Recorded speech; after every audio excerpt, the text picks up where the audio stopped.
The sun bled across the endless horizon, casting long shadows over the cracked earth of Dust Valley. The wind carried with it the scent of old gunpowder and dry sage, whispering stories of men who'd lived and died for greed, honor, or love.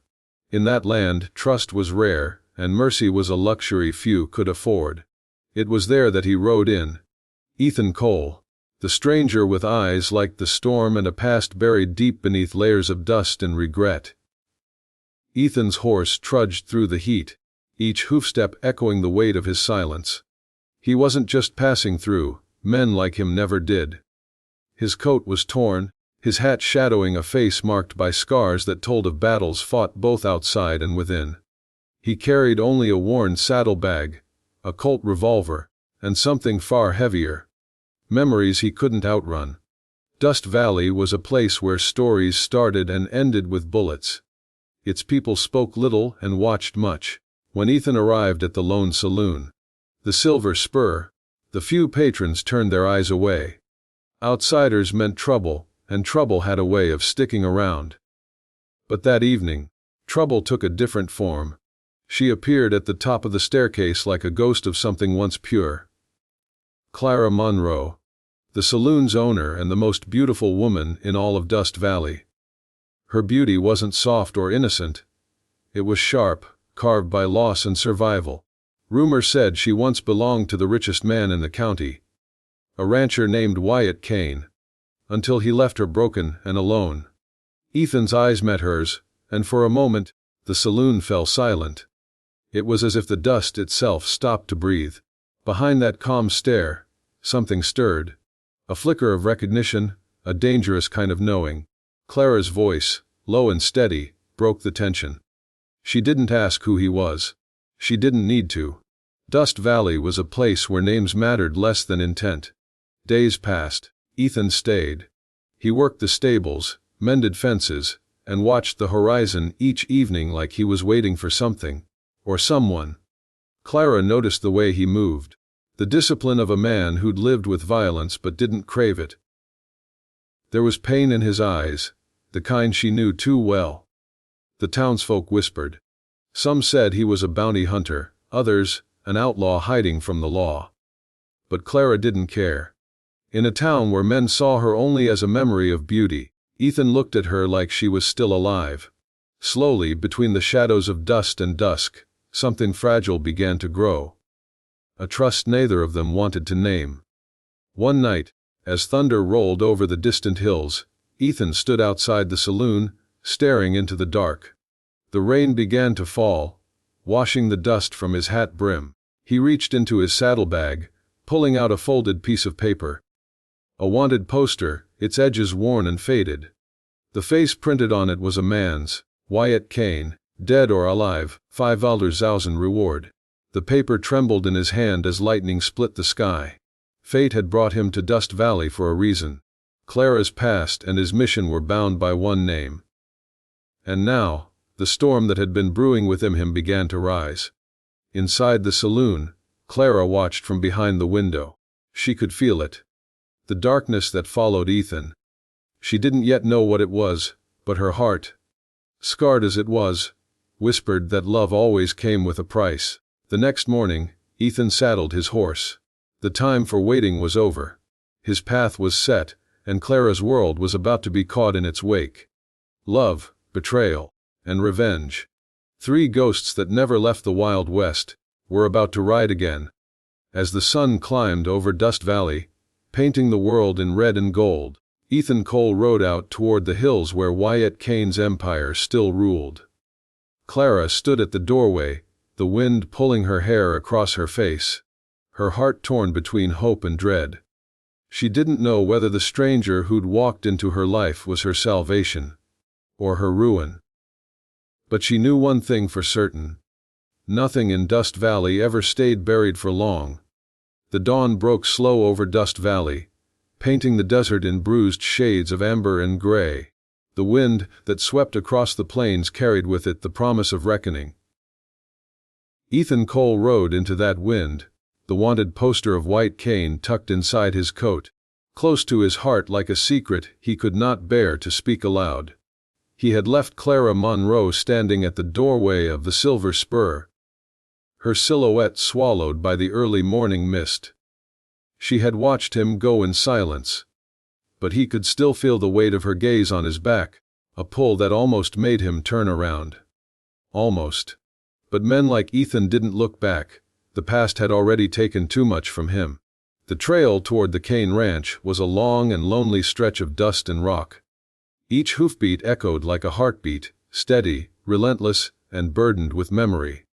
As Ethan rode, the landscape began to change. Dry gullies deepened, blackened tree trunks stood as scars from old gunfights, and the air thickened with tension that only blood could settle. Wyatt Kane's ranch stood like a fortress at the edge of a dried riverbed. Once the pride of the county, it now looked like a monument to greed. White fences had rotted to gray, the barn's roof sagged under years of neglect. Yet the Kane name still ruled this part of the West, not by law, but by fear. Ethan dismounted, his boots crunching against the brittle soil. He scanned the horizon, every sense sharpened by the ghosts of old battles. There was no movement, no voice, only the hollow creak of the windmill turning slowly in the breeze. But he knew he wasn't alone. For a moment, he closed his eyes, and the memories came rushing back. The fire, the screams, the betrayal.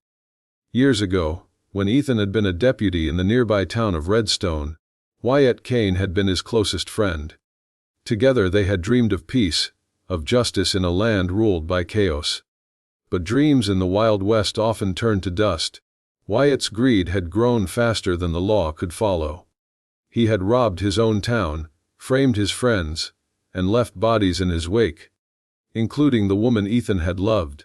Her name was Sarah, a name that still burned in his heart like a brand. When Ethan had gone after Wyatt, the trail led him to Dust Valley, but by then, Wyatt had vanished. All that remained were rumors, that he had built an empire out of stolen gold, that he had betrayed Clara Monroe, the woman who once trusted him. Now, standing before the ghost of that empire, Ethan understood what he had to do. This wasn't just about bounty or gold. It was about the weight of years, the ache of justice long denied. As the day faded, he camped near the edge of the canyon, his horse tied to a broken fence post. The stars rose cold and sharp above him, each one a reminder of the souls lost to this land. He could almost hear Clara's voice in the wind, though Ken knew she was miles away. Back in Dust Valley, Clara couldn't sleep. She stood by her window, staring out at the same stars, her mind heavy with worry. She didn't know what haunted Ethan, but she could sense it was something darker than revenge alone. She had seen that same darkness before, in Wyatt Kane himself. Memories she had buried began to surface. Years ago, Wyatt had come to her with promises of love and security, but behind those promises lay lies, cruelty, and deceit. He had left her to protect his empire, discarding her heart like it meant nothing. When she met Ethan, something inside her dared to hope again, but now that hope was tangled with fear, because she knew that when two men like Wyatt and Ethan met again, the land itself would tremble. The next morning, Ethan woke to the sound of hoofbeats. A dust cloud rose on the horizon. 4 riders, armed and moving fast. Wyatt's men. They had been watching. Ethan reached for his revolver, his movements calm and practiced. The riders circled him like vultures, their eyes cold, their hands ready to draw. The air grew thick with silence, and then, without a word, the guns roared. When the dust cleared, 3 men lay still. The 4th rode off, blood staining his shirt, disappearing into the hills. Ethan stood amidst the smoke, his chest rising and falling in steady rhythm. Violence didn't shake him anymore. It was part of who he'd become. But as he holstered his weapon, his gaze fell upon something near one of the fallen men. A silver locket, cracked but still shining faintly. He picked it up, and inside was a faded portrait. Clara Monroe. A chill ran through him. Wyatt's men had been carrying her image. That could only mean one thing. Wyatt hadn't forgotten her. Or worse, he wanted her back. Ethan mounted his horse, the fire of purpose blazing anew in his chest. He had come to Dust Valley for justice. But now, it was personal. If Wyatt Kane dared to reach for Clara again, Ethan would become the very storm the desert feared. As the sun set behind the canyon, turning the sky blood red, Ethan turned his horse toward town. The time for ghosts had ended. The time for vengeance had begun. Back at the Silver Spur, Clara lit the last lantern of the night. Outside, the wind howled through the empty streets, carrying with it the distant echo of hoof-beats approaching fast. She stepped closer to the door, her heart pounding, knowing that the dust was about to rise again, and that this time, no one would be left unscarred. The morning sun rose over Dust Valley, slow and unforgiving. Its light stretched across the land like a blade, cutting through the mist that clung to the canyons. The silence that followed the dawn was heavy, the kind that warned of blood yet to be spilled. Ethan Cole rode hard across the plains, his coat trailing the wind, his mind set on only one thing: Wyatt Kane. He had seen the silver locket in the hand of the dying gunman the night before. Clara's face inside it haunted him as he rode. It wasn't just a sign. It was a message. Wyatt was reaching out from the shadows again, and this time, he was after the woman who had once been his. Ethan knew what kind of man Wyatt was, charming on the outside, venom within. He destroyed everything he claimed to love. And now, the storm was circling back toward Dust Valley. As Ethan approached the outskirts of town, he could already feel it, the tension thick in the air, like lightning before a thunderclap. The people moved quietly that morning, eyes down, whispers sharp. The Silver Spur's windows were shuttered, its sign creaking gently in the wind. Inside, Clara sat alone at the bar, her fingers tracing the rim of a whiskey glass she hadn't touched. Her mind had been a battlefield all night. She remembered Wyatt's smile, the lies that came with it, and the way he had left her behind when she was no longer useful to him. She remembered Ethan's eyes, too cold, yet filled with a kind of pain that drew her in. Two men, both shaped by the same fire, destined to collide again. When the door swung open, she didn't need to look up to know who it was. She felt his presence before she heard the sound of his boots. Ethan stood in the doorway, covered in dust, his gaze locked on hers. He didn't need to speak. The look in his eyes told her everything. Wyatt Kane had returned. Outside, the valley was waking up to something dark. Word spread quickly. Wyatt was back in the territory, and he wasn't alone. His men were camped a few miles east, near the old riverbed. They called themselves the Iron Riders now, mercenaries loyal to Wyatt's gold. They had come for the ranch, for the land, and for anyone who stood in their way. But what Wyatt truly wanted was buried deeper than land or money. It was revenge, revenge against the man who had once called him brother. Ethan rode out again that afternoon. He followed the dry riverbed until he reached the canyon ridge. Below, a dozen campfires burned against the coming dusk. The smell of whiskey, smoke, and gun oil filled the air. He watched them from the shadows, studying every movement, every face. And then he saw him, Wyatt Kane. Even from a distance, Wyatt's presence was unmistakable. He stood tall, dressed in black, his hat tilted low. His posture carried arrogance. His every movement rehearsed, deliberate. Time hadn't softened him. It had sharpened him. The same smile Ethan remembered now looked crueler, colder. And when Wyatt turned, the fading light caught a scar running down his jaw. A reminder of the last time they had faced each other. Ethan stayed hidden until nightfall. The memories of the past came flooding back. The betrayal that had cost him his badge, his love, his peace. It was Wyatt who had framed him for robbery, who had burned down Redstone's sheriff's office to cover his crimes. And it was Wyatt who had left him bleeding in the dirt. A bullet in his shoulder, and a promise in his voice. You'll never be rid of me. Now, after all those years, fate had brought them full circle. The Wild West had a way of keeping its debts, and tonight, it was time to collect. As the night deepened, the wind rose. Ethan moved silently down the ridge, his boots pressing into the dust.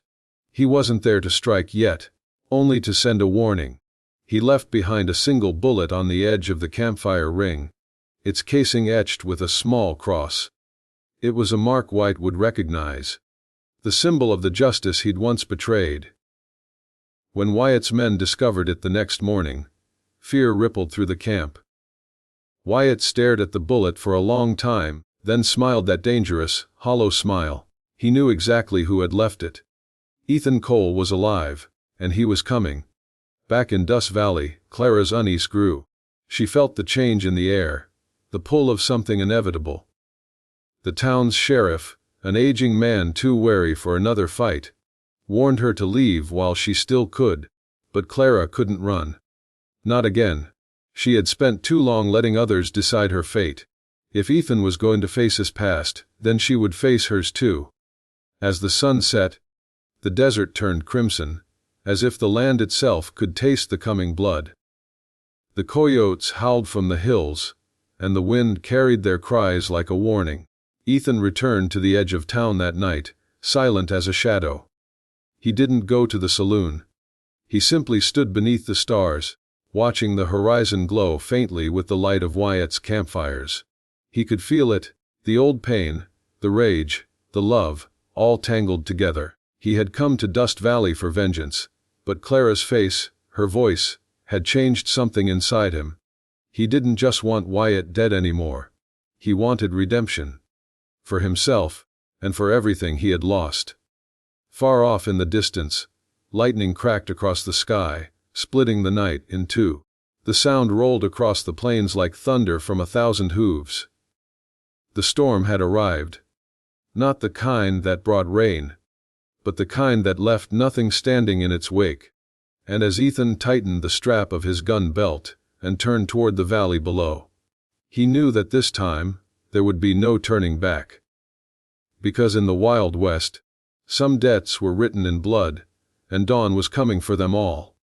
The storm that had been brewing over Dust Valley finally broke, not with rain, but with fire and fury. The wind howled through the canyons like a chorus of ghosts, carrying the smell of gunpowder and fear. The horizon glowed a dull orange from the campfires of Wyatt Kane's men, and every flicker of flame seemed to cast longer, darker shadows across the desert floor. Ethan Cole stood on the ridge overlooking the valley, his face hardened by the cold light of dawn. Below him, the world that had once belonged to Wyatt Kane was alive again. Men on horseback patrolling the outskirts, wagons hauling crates of stolen gold, and at the center of it all, Wyatt himself, the self-made king of ruin. The man who had betrayed his town, his friends, and his own blood. Ethan's hand brushed against the revolver at his side. It wasn't just a weapon anymore. It was a memory of every lie, every wound, every grave left behind in Wyatt's path. The time for shadows was over. The time for reckoning had come. But vengeance had a price, and deep down, Ethan knew he had already begun to pay it. Back in Dust Valley, Clara Monroe watched the empty road from her saloon window. She hadn't seen Ethan since the night he left, but she could feel the pull of his destiny drawing closer. She remembered the way he'd looked at her. Haunted, determined, broken. There was something in his silence that told her he didn't expect to return. The Silver Spur had grown quiet. The regulars had stopped coming, whispers of war spreading faster than the wind. Everyone knew what was coming. Dust Valley had seen gunfights before, but nothing like this. When two men like Ethan Cole and Wyatt Kane finally faced each other, the desert itself would bleed. As Kara lit the final lantern of the night, her eyes fell on a small object sitting on the bar. A silver locket, identical to the one Ethan had found on Wyatt's man. Her breath caught in her throat. It was the twin of the one Wyatt had given her years ago, the one she had thrown into the fire the night he left her. And now, here it was again, perfectly intact, untouched by flame. Fear crept into her bones. Wyatt's men had been in town. Outside, a shadow moved past the window. The door creaked open, and the storm wind rushed in. Clara reached for the rifle she kept behind the bar, but by the time she turned, the intruder was gone.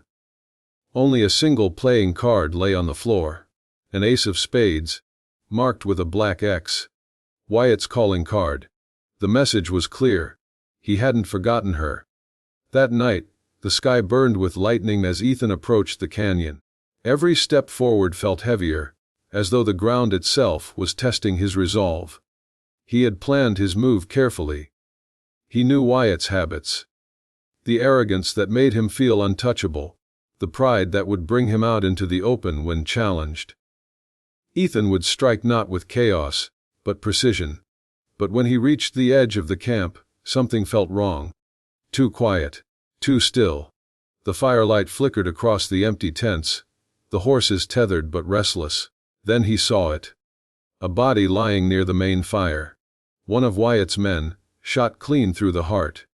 Pinned to his vest was a note, scrawled in Wyatt's unmistakable hand. "You took everything from me once, brother. Let's see how it feels when I take what's left of you." Ethan's blood ran cold. Clara. He turned his horse and rode like the devil himself was chasing him. The wind tore at his coat, the thunder echoing like war drums in the distance. Every second was agony, every heartbeat a countdown. When he reached Dust Valley, the town was dead silent. The saloon door swung open on its hinges, creaking softly in the wind. Inside, the lanterns were still burning, but the room was empty. On the floor lay broken glass, a trail of blood leading toward the back door. Ethan followed it, his boots dragging through the dirt. Behind the saloon, the desert stretched out in darkness. And then he saw it, tracks in the sand. Horse tracks. 3 of them. Clara had been taken. For a long moment, Ethan stood in the doorway, the wind whipping through his coat, the weight of loss pressing down on him like a mountain. This was Wyatt's way. He didn't just kill his enemies. He tore out the parts of them that still felt alive. Ethan dropped to one knee, pressing his hand into the sand where the tracks began. His voice was silent, but his vow was carved into the night itself. Wyatt had taken the woman he loved, just as he had taken everything before. But this time, there would be no escape, no forgiveness. As the first light of dawn touched the valley, Ethan mounted his horse once more. The wind carried the sound of hooves, faint and distant, heading west toward the old ghost town of Redstone. The place where it had all begun. He spurred his horse forward, the dust rising behind him like smoke. His heart was a storm now, part love, part rage, part grief. The past and the present had finally caught up with each other, and there was no turning back. Somewhere beyond the horizon, Wyatt Kane waited with his empire of thieves, his stolen gold, and Clara Monroe bound to his fate. But this time, Ethan wasn't coming for justice. He was coming for an ending. And as the sun broke fully over the desert, casting the world in a light that looked almost like fire, the air grew still again, the kind of stillness that comes before a gunfight.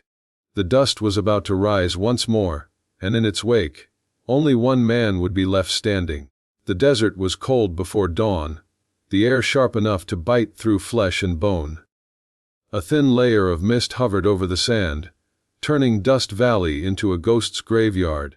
Ethan Cole rode through it like a shadow, his horse galloping hard, driven by a fury that no man could measure. Each hoofbeat echoed his heartbeat, steady, angry, and unforgiving.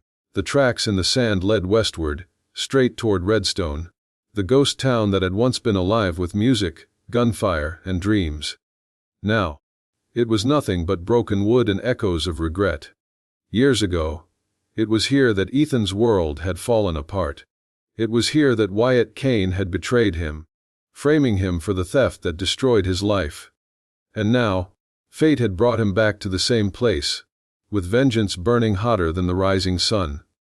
As Ethan rode, his mind wandered through the fragments of memory he could never forget. The flames that consumed the sheriff's office. The look on Wyatt's face when the truth twisted into lies. And above all, the woman he had loved and lost before. Sarah, her scream fading in the fire that Wyatt had started to cover his sins. He had buried her with his own hands, swearing that one day he would make Wyatt pay. and now Wyatt had taken Clara. The woman who reminded him of what it meant to feel alive again. The woman who had unknowingly become the bridge between the past and the present. When the first light of morning broke, Ethan reached the ridge overlooking Redstone. Below, the ruins of the town stretched across the valley, silent and lifeless. The church steeple leaned to one side, half buried in sand. The saloon doors hung broken, creaking softly in the wind. And near the center, a campfire burned, too bright, too deliberate. Wyatt Kane was waiting. Ethan dismounted, his boots sinking into the sand. He moved quietly, every step measured, his eyes fixed on the glow of the fire ahead. The closer he came, the more he could see. The shapes of men scattered through the ruins, Wyatt's guards. They were armed, hidden in the shadows, waiting to spring the trap. He had expected nothing less. From where he stood, Ethan could see Clara too.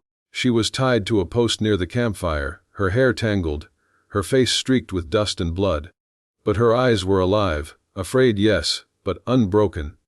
Even from a distance, he could feel the strength in her gaze, the same strength that had drawn him to her in Dust Valley. And then, from the darkness beyond the fire, Wyatt Kane stepped forward. He looked almost the same as Ethan remembered. Tall, proud, with a smirk that hid more evil than charm. The years had aged him, but not softened him. He wore his success like armor, the kind built from gold and blood. His black coat fluttered in the wind, and at his hip hung two silver-handled revolvers, polished to perfection. Ethan watched him move, and for a moment, the world seemed to stand still. Two men, once brothers, now enemies, bound by the same story of betrayal and loss. The past had led them both to this place, and the desert demanded a final ending. Ethan drew a slow breath. The sand shifted beneath his boots as he stepped into the open. The guards stirred, hands tightening around their guns. Wyatt raised his head slightly, his grin spreading, and though no words were spoken, the message was clear. This was the moment both had been riding toward for years. The air was heavy, thick with the scent of dust and death. The fire crackled, sparks rising like souls escaping the earth. The wind picked up, whistling through the hollow buildings of Redstone. Then the first gunshot shattered the silence. Chaos erupted. Bullets ripped through the air, striking wood and stone. Ethan moved like a man possessed, every motion calculated, every shot precise. He wasn't fighting for survival. He was fighting for redemption. His revolver blazed in the darkness, each pull of the trigger fueled by years of buried rage. Wyatt's men fell one by one, their shouts lost in the storm of gunfire. Smoke filled the valley, choking the dawn. When the dust began to settle, only two figures remained standing amid the ruins, Ethan and Wyatt. They faced each other across the open ground, the fire between them burning low. The weight of the past hung in the air like a noose. This was no longer about money, or power, or pride. It was about the sins that could no longer be buried under the desert sand. Ethan's arm trembled from exhaustion, but his eyes were steady. Wyatt's grin had faded, replaced by a hollow kind of defiance. He had lost everything: his men, his gold, and soon his life. In the distance, Clara stirred, watching the two men as they circled each other. She could see what the desert had done to them both.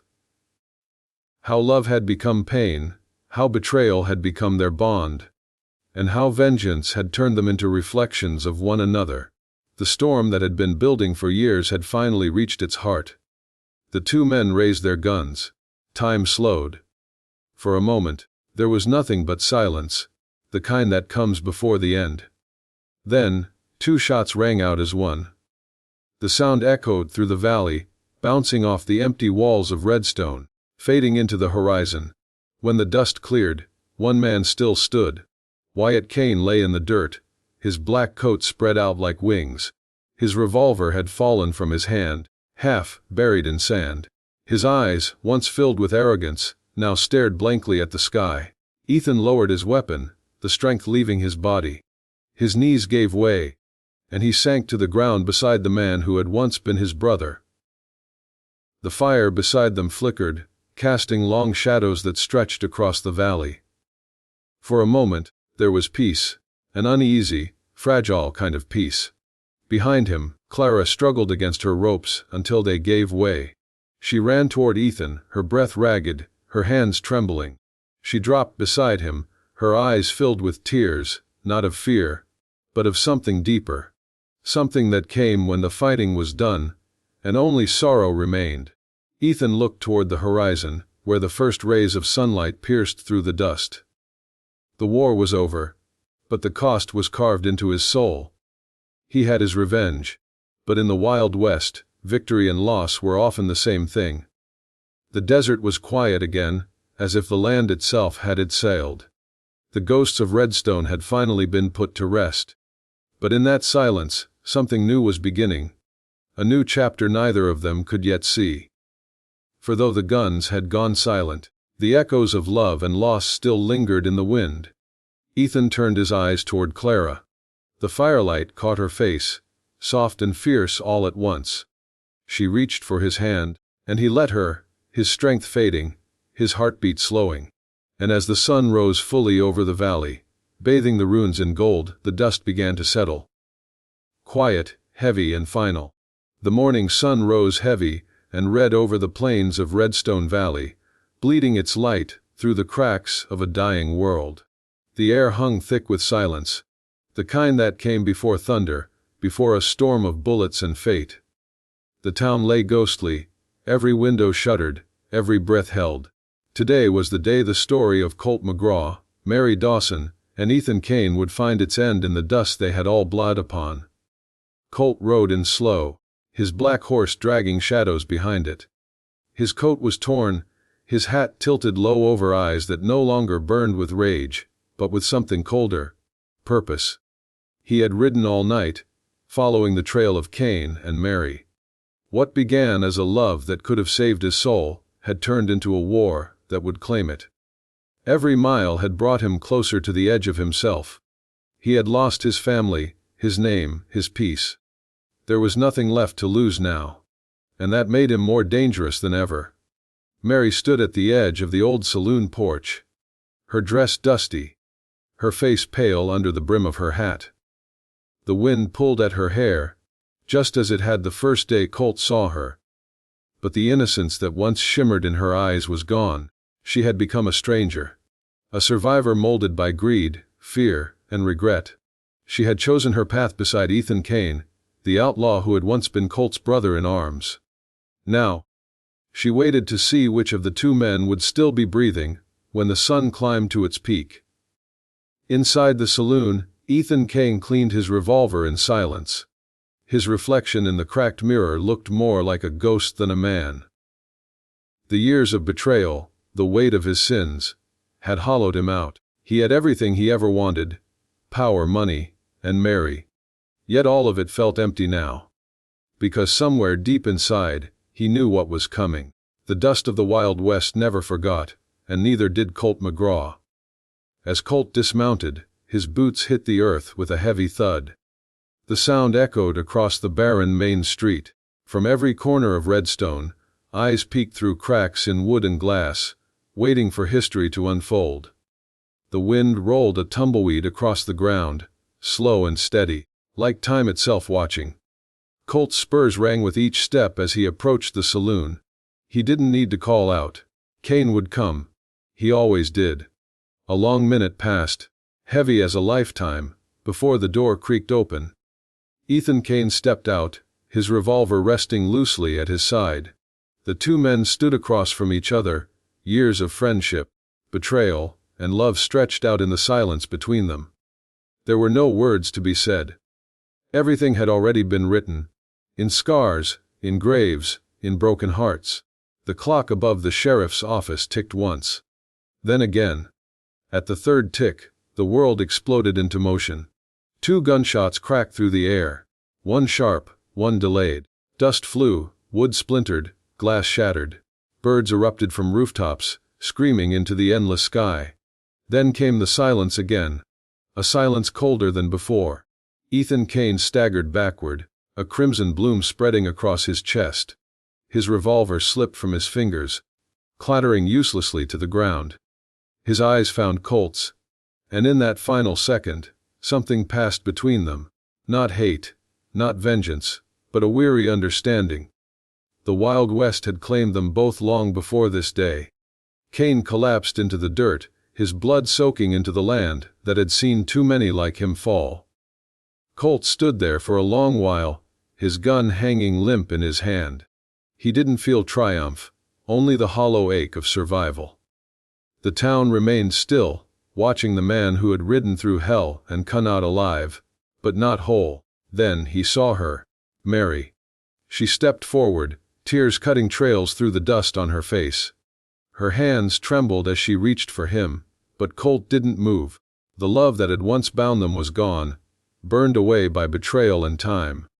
What remained was only memory and pain. She fell to her knees beside Kane's body, sobbing. Colt turned away. There was nothing left for him here. The revenge that had driven him was over, and with it, his reason to stay in this dying land. He holstered his revolver, climbed onto his horse, and rode out of Redstone Valley for the last time. As he disappeared into the horizon, the sky darkened, swallowing his figure into the dust and distance. The town of Redstone exhaled as if a curse had been lifted. Days later, whispers began to spread, stories of a lone rider seen drifting from town to town, never staying long, never speaking much. Some said he sought redemption. Others said he was hunting the ghost of himself. Mary stayed behind, haunted by the weight of what she had lost. Each night, she lit a lantern at the window of the saloon, as if waiting for a shadow that would never return. She had chosen her fate the day she betrayed him, and now, she lived with its echo. Years passed. Redstone slowly crumbled, swallowed by the desert it once tamed. The saloon stood empty, its doors creaking in the wind. The old sign, half broken, swung loosely in the breeze. And sometimes, when the wind blew just right, travelers swore they could hear the faint sound of spurs and hooves echoing through the canyons. A ghostly rhythm that carried the legend of Colt McGraw, Mary Dawson, and Ethan Kane. A story of love that turned to betrayal, of betrayal that became revenge, and of revenge that rode forever through the dust of the Wild West.